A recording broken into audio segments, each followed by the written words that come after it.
Hello, everybody. This is Mr. Everett, and this is your English language menu for this upcoming week. Now, first thing you need to see here, which I'm clicking, oh, so lovely, uh, I have new office hours. Essentially, what this means is that most of the time I'm pretty available until 2:30 to answer your questions, or I might be able to check after, but now certain set times during Tuesday, Wednesday, Thursday, and Friday, I'm here to just be at the computer, directly answer your emails as quickly as I can. No Zoom or other videos yet. As I grow more comfortable with the security options on that, I'll see about allowing it. But for now, these are the times by period, and yes, you can email me at other times, but these are the times by period that I will be set and instantly available for general questions. Friday is for any questions, any problems you might have. I'll get back to you as soon as I can. Then scrolling up, as I very wisely put this down here so you can double check it, for the English menu for this week, couple things you need to know. Just like last week, any activity that's marked GC Doc means that there is a corresponding student response sheet for you to work on to reflect and review. The new thing this week is that any activity marked green input means that it's going in the gradebook. So this one here for quill.org, after you've tried your modules and lessons, I will be checking what you've done, and if you've done multiple, I will be inputting those in the gradebook. Same with, you have a task here, which we'll return to in just a moment, which has to do with the CRAP test, which is also going in the gradebook. Final thing, just immediately, is you may now fix any assignments in the gradebook from before the COVID closure. So, if there's something that you're looking to fix, to review, that sort of thing, let me know. As soon as you do fix it, you may email or private comment me, and I will go ahead and get back to you and see about scoring it ASAP. Then, for this week's options, we do have, please do continue to read, listen to your audiobooks. We'll get more on that in a moment. Head to quill.org, finish 2 new modules lessons, and then on Actively Learn. Sorry. It looks like there was a couple issues getting that started in the beginning. Now, it should be simple. Clicking this link, it'll take you to your account. You log in, and then in there, I have a new article I want you to read, simply called "Is This Study Legit?" There's a lot of weird medical science happening right now. And there has been for a while about whether this thing is good for you, bad for you, not COVID, just general items, say chocolate, oh, good, bad, excellent for your heart, no, terrible for you. This helps you ask, well, how do you determine if a medical study is legitimate? And that ties right into our writing. We're going to be working with the CRAP test, having to do with your choice of 4 different articles. It may or may not involve alcohol and elephants. Very weird, but yes, school appropriate. It's all good. So we'll get to that in a moment. And enrichment, please head to Quizlet.com. Study our Greek and Latin roots because it's American and legitimate. And truly, you get better vocab. Things are awesome. Bonus for the really cool kids is look up a new Greek or Latin word root. Send it to me through email, especially if it has cool related words. Just recently found out sangue means blood. So, a sanguinary battle would be one that's bloody. Or, turns out if you're like, that's a sanguine sunset, it's red. A little bit like blood, hopefully not literally, because that would be terrifying, but you know what I mean. Study those Greek and Latin roots. Then, let's get to your response sheet, shall we? Right here. Okay. Again, I would like you to tell me what quill.org lessons you tried out. I will go to quill.org, check it. I will put these in as a completion score in Skyward. Tell me, what is the most interesting scene from the books you've been reading to or listening to this week?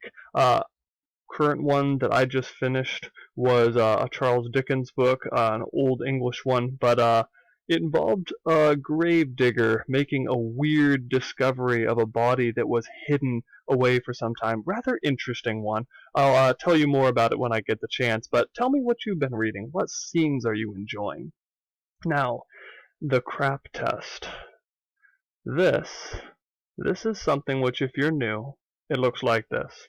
Essentially, it is how do we test the credibility of something we receive, how believable is it? Each of these boxes is because you assign a score out of 10. 10 is amazing for this section.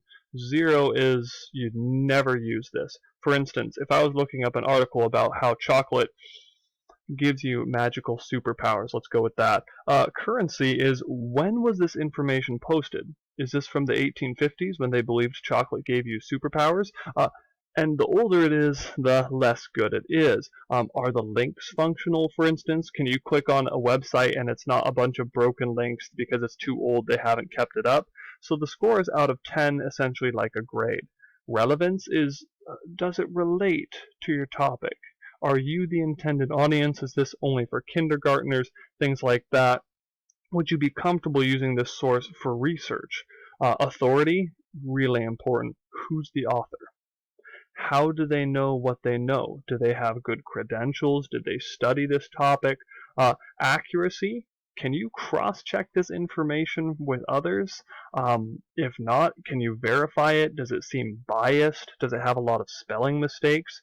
And then purpose. Is this just here to sell you something? Is it here for clickbait so that you just click on it so that they get ad revenue? Consider what it is. And after you've scored each of these, your total score out of 50 should give you a good idea of how usable this is as a source. Now, because I like interesting things, I have 4 articles here. You may choose any one of them to crap test. 2 of them involve elephants and alcohol. School appropriate, I swear. One of them involves dolphins returning to Italy. And the last one is about hungry monkeys and deer. Here's the thing, all of these have the same idea, that because humans are self-isolating, animals are returning from the wild and doing wild and crazy things because humans are gone. You are going to crap test whichever article you choose, meaning I want a score for each of these, so say for currency, right up here. Whatever score you give it, put it here, like, 7 out of 10. Give me a sentence. Something like, okay, this article is mostly current, something like that, but one link doesn't work. Tell me why specifically you've given it that score, and of course you'll have your total crap score right here. Now, down below then, here's the final piece of it. You tell me, out of the 4 ones you chose, whichever one you did choose, is the source credible? Is it something you can believe? Or is it something you say, it's probably not factual, it's probably not legitimate? I will be scoring this one, just like I have previous assignments with crap scoring, that you have completed all sections, you've used clear evidence, your concluding paragraph, which will be right here, shows that you understand the topic, and that you can argue clearly for it. Then, that should be all for this week. Again, the menu is here so you can see all of your options. Here is where you'll be responding. I'll post it all.